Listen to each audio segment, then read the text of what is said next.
Friends ఎలా ఉన్నారు? ఈరోజు మాకు మామూలుగా లేదు. అరాచకానికే అరాచకం. ఇక్కడ చూడు ఎట్టుందో ఇది ఓపెన్‌గా ఉంది. ఓవర్‌ఫ్లో మనకి ట్యాంక్ నీళ్ళు లోపల పోసినప్పుడు దాంట్లోంచి సగం బయటికి, సగం లోపలికైతే పోతుంది. ఇది చాలా ఓల్డ్ మోడలు. మనకి వెస్టర్న్, ఇండియన్ 2 కన్వీనియంట్‌గా ఉండేది టైప్ అనమాట.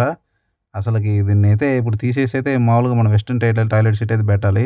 ముందుగా బ్లీచింగ్ మొత్తం జల్లేసి మొత్తం చిమ్మేసాం.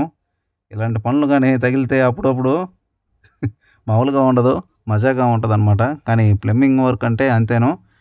ఇదిగోండి మొత్తం నీట్‌గా అయితే దీన్ని క్లీన్ చేసేసాననమాట. కింద మనం అనుకోలేదు. అంటే ట్యాంక్ ఓనర్‌ని అడిగితే దూరంగా ఉందన్నాడు. తీరా చూస్తే ఇక్కడే ఉంది. అంటే వీళ్ళు ఓనరు దాదాపు వాళ్ళు చిన్నప్పుడు కట్టారంట దీన్ని. ఆయనకి పెద్ద గుర్తులేదు అన్నాడు.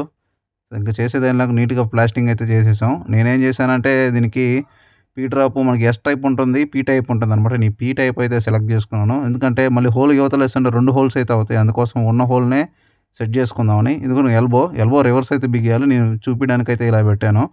మనం సెట్ చేసుకొని దానికి డైరెక్ట్‌గా దాంట్లో పెట్టేయడమే. అంటే మామూలుగా మనం ఇండియన్ టాయిలెట్ సీట్‌కి పీ డ్రాప్ మనకి ఎలా సెట్ చేస్తాం 4 ఇంచ్ పైప్‌కి అట్లాగే దీనికి కూడా అయితే చేయాలనమాట. మీకు చూపిస్తాను. ఇదిగోండి దీనికి సంబంధించిన ట్యాంకీ, అలాగే దాంట్లో ప్లేటు అన్నీ ఉన్నాయన్నమాట. ఈ ప్లేట్స్ అన్నీ దీన్ని బిగిద్దాం. ఇదిగోండి మా వాడు మొత్తం రెడీ చేస్తా ఉన్నాడు.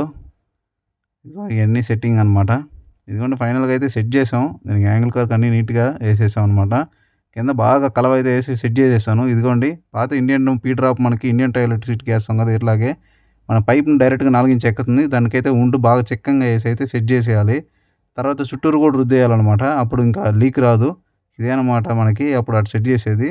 ఇదిగోండి డైరెక్ట్ ఒక ఎల్బోతో కిందకైతే ఎళ్ళిపోయింది. ఇంకో హోల్ ఏసామంటే ట్యాంకు మళ్ళీ ఇంకొక 2 బొక్కలు ఆ బొక్కను పడవడం ఎందుకు రిస్క్ అని చెప్పి ఇలా అయితే సెట్ చేసేసాను. మీకు ఎలా అనిపించింది? వీడియో నచ్చిందా? వీడియో నచ్చితే లైక్ చేయండి. మీకేం డౌట్స్ ఉంటే కామెంట్ చేయండి. ఇదిగో నీట్‌గా ఫినిషింగ్ అయితే చేసేసాను. మొత్తం స్పాంజ్‌తో అయితే తుడిచేసాననమాట. ఎక్కడా లేకుండా. మళ్ళీ వాళ్ళు ఇచ్చినప్పుడు మనకు బాత్రూమ్ వేరేగా ఉంది. ఇప్పుడు మనం వచ్చిన తర్వాత నీట్‌గా చేసేసాం. ఇదిగో 6 లీటర్స్ మన కెపాసిటీ ఏమన్నా అక్కడ వరకే సెట్ చేసేసాం. ఎందుకంటే వృధాగా మనం ఎక్కువ పెట్టుకోవచ్చు. ఎక్కువ పెట్టినా కూడా వేస్ట్ అయిపోతాయి. అసలే పెట్రోల్‌తో అవస్థ పడుతున్నాం. నీళ్ళు కూడా కరువైతే ఇంకా వర్షం మీద ఆధారపడాల్సి వస్తది. అందుకోసం వీలైనంత వరకు సేవ్ వాటర్. ఇది ఆల్మోస్ట్ మనకి చాలా వరకు సేవ్ అవుతుంది. మనకి ఇలాంటి ట్యాంక్ సీట్లు వచ్చినప్పటి నుంచి. ఓకే ఫ్రెండ్స్ నెక్స్ట్ వీడియోలో కలుస్తాను. అంతవరకు ఉంటాను. Bye bye.